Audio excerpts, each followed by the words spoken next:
नमस्कार, सुबह के 9 बजने वाले हैं और आप देख रहे हैं 9 की 9 खबर और मैं हूं आपके साथ विभा उपाध्याय। बड़ी खबर बेगूसराय से, जहां इलाज के दौरान एक बच्ची की मौत के बाद परिजनों ने अस्पताल में जमकर हंगामा किया है। इलाज के दौरान बच्ची की मौत हो गई है। बेगूसराय से बड़ी खबर, अस्पताल में परिजनों ने जमकर तोड़फोड़ इस दौरान की। परिजनों का आरोप है कि बच्ची को अस्पताल में सर्दी बुखार होने पर भर्ती कराया गया था, लेकिन इलाज के कुछ देर बाद ही डॉक्टर की लापरवाही से बच्ची की मौत हो गई। घटना लौरिया नगर ओपी के मिलन चौक के पास की है। डॉक्टर प्रभात कुमार के अस्पताल में बच्ची का इलाज चल रहा था। हालांकि घटना की सूचना पर पुलिस मौके पर पहुंची। आक्रोशित लोगों को समझा बुझाकर मामले को शांत कराया गया। लेकिन तस्वीर देखिए, ये अस्पताल के अंदर की तस्वीर है जो इस वक्त आपको रण क्षेत्र नजर आ रही होगी, क्योंकि आक्रोशित लोगों ने अस्पताल के अंदर सब कुछ तोड़ दिया। देखिए किस तरीके से हंगामा बरपाया गया। और जो पीड़ित परिजन है, उनका ये कहना है कि बच्ची की मौत लापरवाही की वजह से हुई। डॉक्टर ने लापरवाही बरती और इस वजह से बच्ची की जान चली गई। क्या है यहाँ पे? अच्छा, बच्चा एकदम तंदुरुस्त था। लोग एकदम पूरा कैजुअली लिया है। निमोस्लाइड चल रहा था, पानी भी चल रहा था, इंजेक्शन भी दिया है। पता नहीं अब कौन सा इंजेक्शन दिया है, बच्चा तुरंत चटपट में निकल गया है। कौन उसके बाद ये बोले हैं कि जीवन ज्योति में लेके जाओ। डॉक्टर साहब कैजुअली चैम्बर में बैठे हुए थे। चैम्बर में बैठे हुए तो हम बार बार चिल्ला रहे हैं, बच्चा को प्रॉब्लम हो रहा है, बच्चा को प्रॉब्लम हो रहा है, लेकिन कोई नहीं आ रहा है। कंपाउंडर था, कंपाउंडर आके देख रहा है, वो बोला कि जीवन ज्योति लेके जाओ। चीज सुने कि भाई प्रभात क्लिनिक में कोई तरह का झगड़ा झंझट हो रहा है। यहाँ आने के बाद पता चला कि ढंग का है, बाकी अंदर तोड़ किया गया है। और सहयोगी संतोष हमारे साथ इस वक्त ज्यादा जानकारी के साथ फोन लाइन पर जुड़ गए हैं बेगूसराय से। संतोष, परिजन कह रहे हैं कि लापरवाही बरती गई, जमकर तोड़फोड़ की तस्वीरें सामने हैं। फिलहाल तहकीकात में पुलिस की छानबीन क्या कहती है? जी बिल्कुल, परिजनों का जैसा आरोप है, क्योंकि परिजन के अनुसार 4 से 5 बजे संध्या के बीच बच्ची को एडमिट कराया गया था निजी क्लिनिक में, जहां उसका प्राथमिक इलाज भी शुरू किया गया, सलाइन भी चढ़ाया गया और ऑक्सीजन भी लगाया गया। लेकिन परिजनों के अनुसार जब एक कंपाउंडर के द्वारा एक सुई बच्ची को दी गई, उसके बाद बच्ची की हालत बिगड़ने लगी।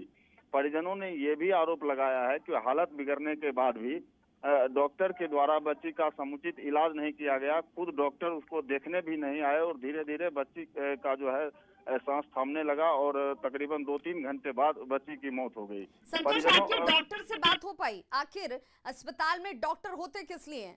क्या कंपाउंडर मरीजों का इलाज करेंगे? अगर बच्ची की तबीयत बिगड़ रही थी तो डॉक्टर ने अपने चैम्बर से उठकर आकर बच्ची को देखना जरूरी नहीं समझा?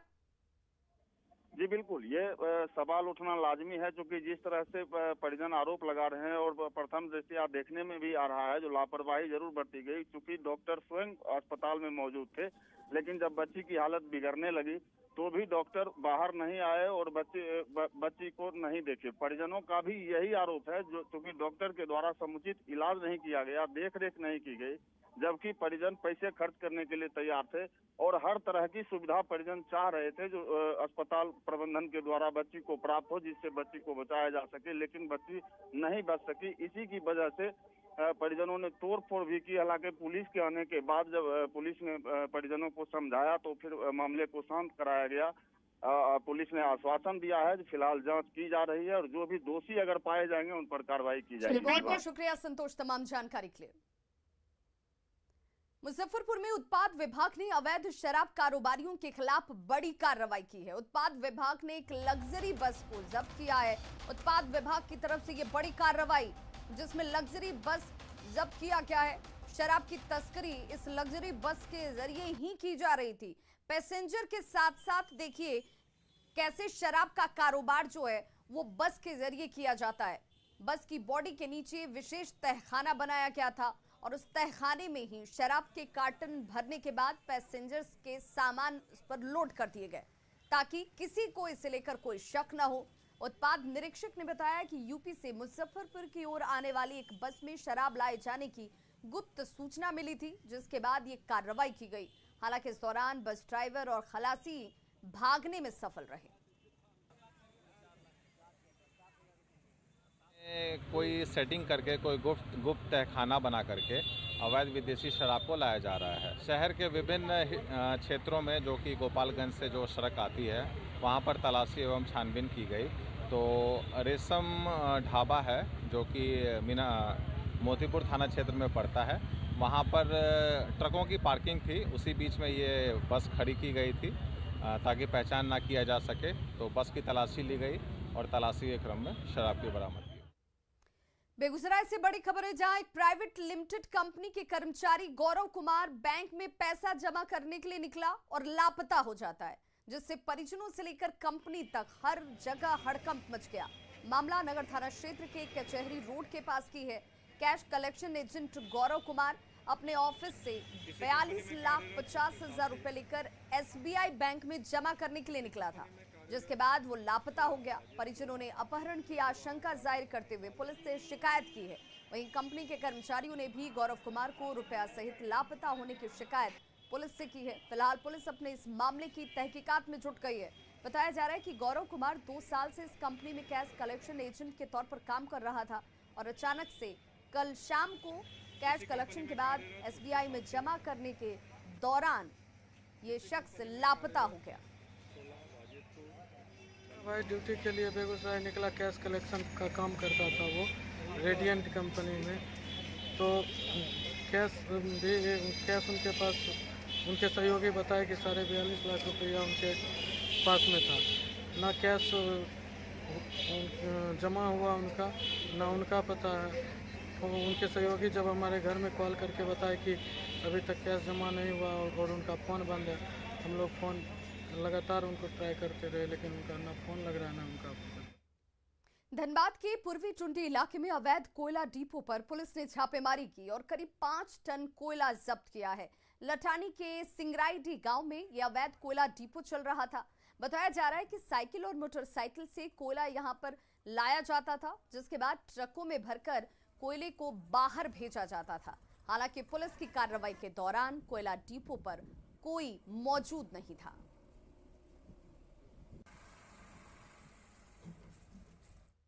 धनबाद में VIP इलाके में दिन दहाड़े रिटायर्ड BCCL कर्मी से 2 लाख रुपए की छिनतई की गई है।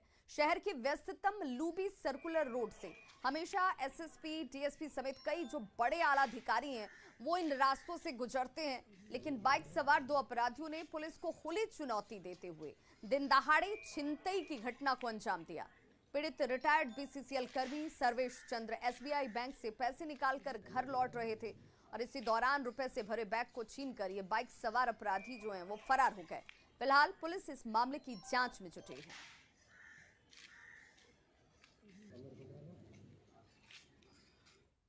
धनबाद के तोपचांची में एक जर्जर घर अचानक से गिर गया, जिससे घर में रहने वाले लोग बाल बाल बच गए। घटना देर रात 2 बजे के करीब की बताई जा रही है। पीड़ित लोगों ने प्रशासन से मदद की गुहार लगाई है।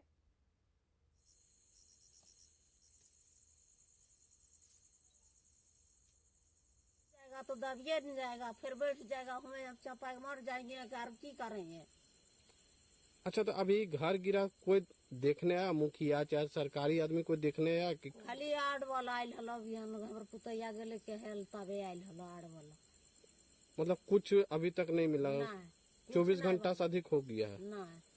नियम अनुसार सरकार का जो गाइडलाइन है, जो नॉर्म्स है, उसके अनुसार उनको तत्काल आवास तो नहीं दिया जा सकता है। उसमें है कि एक प्रावधान है कि अलकाही देवी के नाम से वीडियो साहब चाहेंगे तो अंबेडकर आवास तत्काल उपलब्ध करा दिया जा सकता है। पटना में गंगा नदी के जलस्तर में लगातार वृद्धि हो रही है। पटना के गांधी घाट पर नदी खतरे के निशान से ऊपर बह रही है। गंगा के बढ़ते जलस्तर को देखते हुए प्रशासन ने लोगों से अपील की है कि नदी से दूर रहें। हालांकि फिर भी कुछ लोग नदी घाटों पर स्नान करते आपको नजर आ जाएंगे। संवाददाता अमित कुमार की ये रिपोर्ट देखिए। गंगा नदी इन दिनों खतरे के निशान से ऊपर बढ़ रही है। लगातार गंगा में उफान देखने को मिल रहा है। हम दिखाते हैं कि ये गांधी घाट है जहां पे मैं मौजूद हूं और यहां देखिए आप, ये मीटर लगाया गया है। खतरे के निशान को मापने को लेकर के ये मीटर लगाया गया है और यह मीटर जो है वो बता रहा है कि गंगा नदी जो है वो खतरे के निशान से ऊपर जो है वो बह रही है। इन दिनों लगभग 7.5 मीटर जो है वो गंगा का जलस्तर यहाँ पे मापा जा रहा है। इसके अलावा हम दीघा घाट की बात करें तो वहाँ पे भी जो है गंगा का जलस्तर तकरीबन 8.25 मीटर है। इसके अलावा आगे हम गांधी घाट के अलावा हम बात करें फिर भद्र घाट की या फिर कृष्णा घाट की या फिर जो गांधी सेतु है गाय घाट वहाँ की बात करें तो सभी जगहों पे गंगा जो है वो खतरे के निशान के ऊपर से बढ़ रही है। गांधी घाट पे तकरीबन 9 मीटर के आसपास गंगा का जलस्तर रिकॉर्ड किया जा रहा है और यहाँ पे जिला प्रशासन गंगा में की बढ़ती जो जलस्तर है उसको देखते हुए लगातार अपील कर रही है लोगों से, आम लोगों से अपील कर रही है कि आप गंगा में अटखेलियाँ ना करें, गंगा स्नान करने से गुरेज करें, पूजा अर्चना जो भी करनी है वो गंगा तट के किनारे रह के ही करें। तो ये लगातार जिला प्रशासन की तरफ से अपील की जा रही है। बावजूद इसके लोग जो है वो गंगा में अटखेलियाँ करते नजर आ रहे हैं। जो महिलाएं हैं वो पूजा अर्चना करते नजर आ रही हैं। कहीं न कहीं इन लोगों को ध्यान रखना चाहिए कि गंगा का जो जलस्तर है, गंगा जो है वो लगातार उफान पे आ रहा है। तो ऐसे में अगर सुरक्षा बरतनी है, सुरक्षित रहना है, अपने आप को भी रहना है, आसपास के लोगों को रखना है, तो जिला प्रशासन की जो बात है, जो अपील है, उसको ध्यान में रखना होगा, उस पर अमल करना होगा, क्योंकि गंगा में लगातार जो है जलस्तर बढ़ता जा रहा है। तो यहाँ देख सकते भी हैं कि कुछ युवा जो हैं वो लगातार अटखेलियाँ करते हैं। ये बताओ आप लोग, इधर एक मिनट, गंगा नदी में ये लोग देखिए ये अटखेलियाँ करते हैं। जब इनसे पूछा जाता है कि आप लोग अटखेलियाँ क्यों करते हैं, जिला प्रशासन ने जब मनाही कर रखा है तो ये लोग नजरअंदाज करते हैं चीज़ों को। और यही वजह है कि कई घटनाएं जो है वो हाल के दिनों में गंगा में हुई भी है, बीते वर्षों में हुई है। और अभी भी अगर इस तरह से लोग लापरवाही बरतते रहेंगे तो आने वाले दिनों में हो सके तो नई कोई घटना जो है वो सामने आएगी, जिसके लिए ऐसे लापरवाह लोग ही जिम्मेदार होंगे। कैमरा पर्सन मनीष जुनेजा के साथ अमित कुमार, न्यूज़ 18 पटना। कटिहार में महानंदा नदी के कहर के बाद अब गंगा नदी के कटाव से लोग दहशत में हैं। कटिहार जिला के बाढ़ और कटाव के रेड जोन कहे जाने वाले अमदाबाद प्रखंड के चौकिया, पहाड़पुर और खट्टी भवानीपुर पंचायत की ये डरावनी तस्वीरें हैं, जहां बड़ी आबादी कटाव के जद में है। लोगों का ये कहना है कि कब क्या हो जाए ये अंदाजा लगाना इस वक्त मुश्किल है। हालांकि जिला कलेक्टर का कहना है कि इलाके में राहत और बचाव के कार्य शुरू कर दिए गए हैं।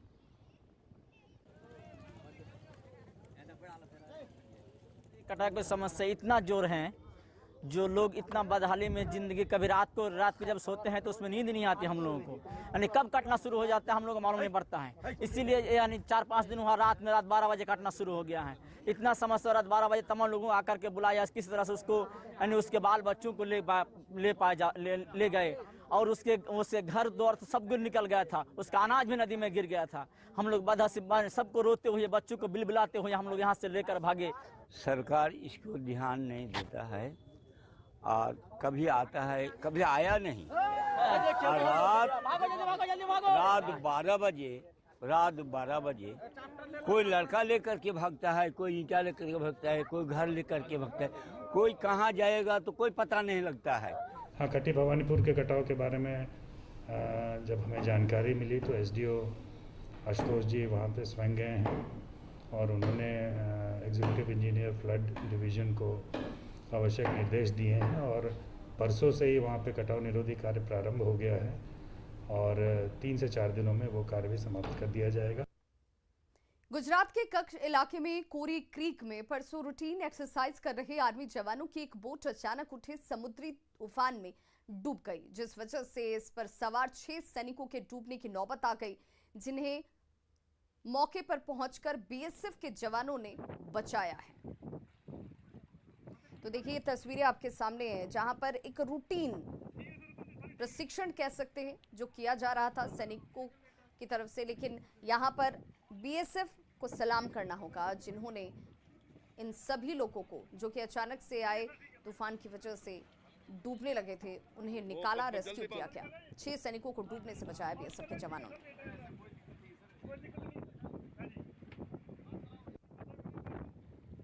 तो गुजरात के कच्छ के कोरी क्रीक में यह अभ्यास चल रहा था, रूटीन अभ्यास, लेकिन अचानक से मौसम का मिजाज बदलता है, समुद्री उफान आया और बोट जो है वो डूब गई। नालंदा के बिहार शरीफ सदर अस्पताल में ऑक्सीजन प्लांट लगाया जा रहा है और इस प्लांट का निर्माण काम अंतिम चरण में है, जिसे जल्द ही पूरा कर लिया जाएगा। कोरोना की तीसरी लहर को देखते हुए प्लांट लगाया जा रहा है। चालू होने के बाद इसे आईसीयू वार्ड से कनेक्ट किया जाना है, जिससे मरीजों को समय पर ऑक्सीजन मिल सके।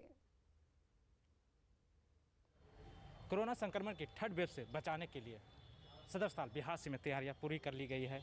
और आप देख सकते हैं कि जो फिल्टर मशीन है, और ये फिल्टर मशीन है जो यहाँ से जो ऑक्सीजन हवा से ऑक्सीजन लेकर ये यहाँ पर फिल्टर करते हुए वो जो ड्रम है उसमें जाके वो ऑक्सीजन सिलेंडर है उसमें जाके जमा होगी, और उसी से लोगों को जो मरीज़ हैं उनको यहाँ पर से ऑक्सीजन उपलब्ध कराया जाएगा। अब देख सकते हैं किस तरह से बड़ी बड़ी मशीनें लगाई जा रही हैं, और ये आज इसे टेक्निकल चालू करके यहाँ देखा जाएगा, ट्रायल करके देखा जाएगा कि ये क्या दिक्कत आती है और क्या नहीं।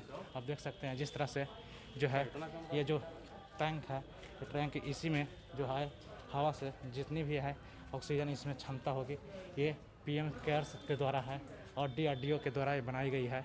और यहाँ पर करीब 3000 लीटर की क्षमता का जो है यहाँ पर टैंक लगाया गया है।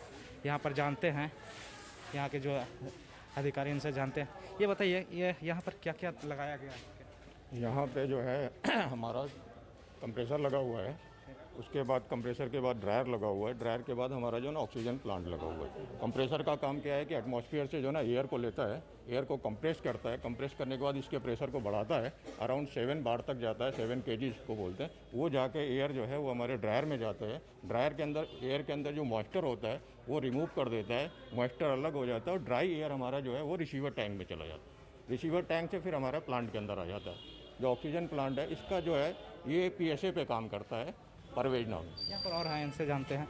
ये बताइए कि ये कब तक चालू हो जाएगी? या हम आज चालू कर देंगे इसको, पक्का है। हमें बिजली मिलने का देर का है, बस बिजली कनेक्शन कंप्लीट हो गया है करीब, और बिजली मिल जाए जैसे चालू हो जाए हम चालू कर देंगे मशीन को। क्या लग रहा है कि कोरोना का 3rd वेव आने वाले हैं और इससे लेकर तैयारियाँ की जा रही है? हाँ, ये प्राइम मिनिस्टर का इनिशिएटिव है और बहुत सारी कंपनियाँ इसमें इन्वॉल्व हैं, तो हमको लगता है कि ये प्रिपरेशन बहुत अच्छा रहेगा सबके लिए। क्या नाम है आपका? मेरा नाम SK सिंह है। इनका कहना है कि यहाँ पर जो है 3rd वेव का तैयारियाँ लगभग अंतिम चरण में है, और ये आज चालू कर दिया जाएगा, ट्रायल के रूप में देख लिया जाएगा कि यहाँ पर और क्या गड़बड़ियाँ होती है। अगर गड़बड़ियाँ नहीं होती है तो ये फिर से सुचारू रूप से सदर अस्पताल बिहार से में ऑक्सीजन देना शुरू कर देगा। नालंदा से न्यूज़ 18 के लिए अभिषेक कुमार। गिरिडीह के सखुआडी गांव में एक बार फिर जंगली हाथियों का आतंक देखने को मिला। आज तड़के सुबह 4 बजे हाथियों के झुंड ने गांव पर हमला कर दिया और जमकर उत्पात मचाया गया। तस्वीरें आप देख रहे हैं किस तरीके से गांव में जो घर थे उनको क्षतिग्रस्त कर दिया हाथियों के झुंड ने। हाथियों ने कई लोगों को घायल भी इस दौरान किया है, जिनमें 2 लोगों की हालत नाजुक बताई जा रही है। हाथियों ने एक ग्रामीण को भी कुचल दिया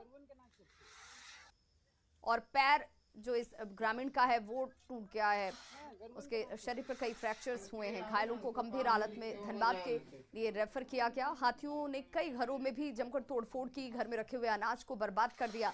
ग्रामीणों ने इस बात को लेकर गुस्सा जाहिर किया कि बार बार फोन किए जाने के बावजूद वन विभाग के अधिकारियों ने उनका फोन रिसीव नहीं किया। जो तत्परता वन विभाग की तरफ से दिखाई जानी चाहिए थी वो नहीं दिखाई गई। आज सुबह 4 बजे नावाड़ी पंचायत के सखवाड़ी गांव में सुबह एक हाथी इन किया, जिसमें कुछ महिलाओं को भी खदेड़ा और पटका। कुछ चोटें आई, गंभीर चोटें आई, लेकिन उसके आगे एक बुजुर्ग आदमी लगभग 80-85 साल का उम्र का बुजुर्ग आदमी टॉयलेट के लिए बाहर निकला था, जिसको हाथी ने काफ़ी बुरी तरह से जख्मी किया हुआ। शेखपुरा के बरबीघा बाजार में स्कूल संचालिका राधा देवी के बेटे की हत्या के मामले में अब तक पुलिस के हाथ खाली हैं। लोगों ने चक्का जाम किया और कैंडल मार्च निकाला, लेकिन नतीजा कुछ नहीं निकला। हालांकि पुलिस अधीक्षक ने जल्द ही गिरफ्तारी का दावा जरूर किया और कुछ खुलासे हुए हैं, इसकी पूछताछ चल रही है। अभी एक व्यक्ति के द्वारा नहीं है, कुछ और लोग भी इन्वॉल्व हैं और कोशिश चल रही है कि उसकी गिरफ्तारी हो जाए। इसमें सर इसमें देख रहे हैं हाई लेवल सांसद विधायक सारे लोग जा रहे हैं सर, बोल रहे हैं। देखिए इसमें किसी की भी करुणा होगी, जिस तरह का घटना हुई है किसी को भी लगेगा इसमें, और प्रतिनिधियों ने कहा कर्तव्य बनता है सभी का इसमें। और आज की सबसे बड़ी खबर, अमेजन प्राइम डे पर पूरा देश कर रहा है भारी बचत। अमेजन प्राइम डे ऑफर है अब लाइव, देखिए उसकी एक झलक। प्राइम डे है अब live. Buy great deals mobile phones, electronic items, latest appliances और डेली एसेंशियल्स पर। तो अभी लॉग ऑन करें Amazon.in पर और अपनी शॉपिंग शुरू करें। क्या सैनिटाइजर हानिकारक है? क्या टीके आपके डीएनए को संशोधित करते हैं? क्या टीकाकरण आपको कोविड-19 से संक्रमित कर सकता है? क्या ये कुछ सवाल आपके मन में हैं? खैर, अब एक जगह है जहां आपके सारे प्रश्नों के उत्तर दिए जा सकते हैं और ये सब आपके फोन पर। नेटवर्क 18 और फेडरल बैंक के राष्ट्रव्यापी वैक्सीन जागरूकता अभियान के तहत कोविड-19 के खिलाफ Sanjeevani a shot of life Sanjeevani WhatsApp helpline शुरू की गई है। आपको बस 7977773753 नंबर पर व्हाट्सएप करना है और आपको तुरंत अपने उत्तर प्राप्त होंगे। जानकारी जिसे जांच और क्रॉस चेक किया गया है। तो आगे बढ़ें, कोविड-19 पर अपने प्रश्नों को व्हाट्सएप करें और अपनी जरूरत की सभी जानकारी प्राप्त करें। संख्या है 7977773753।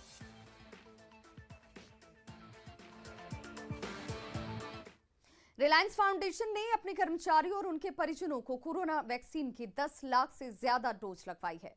फिलहाल रिलायंस के 98% कर्मचारी कोरोना वैक्सीन का कम से कम एक डोज ले चुके हैं। जियो हेल्थ हब के डिजिटल प्लेटफॉर्म के जरिए स्लॉट बुकिंग के साथ सर्टिफिकेट डाउनलोड हो रहा है। मिशन वैक्सीन सुरक्षा अभियान के तहत ये वैक्सीन लगाए गए हैं। कॉर्पोरेट सोशल रिस्पॉन्सिबिलिटी के तहत मिशन वैक्सीन सुरक्षा अप्रैल महीने में लॉन्च हुई। इसका मकसद रिलायंस के कर्मचारियों और उनके परिजनों को 100% वैक्सीनेशन था।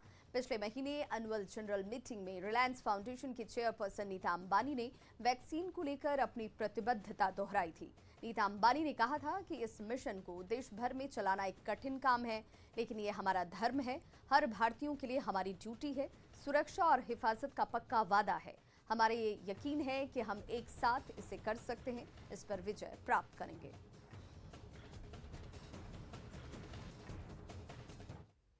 खबरों का सिलसिला लगातार जारी। आप देखते रहिए न्यूज़ 18 बिहार झारखंड।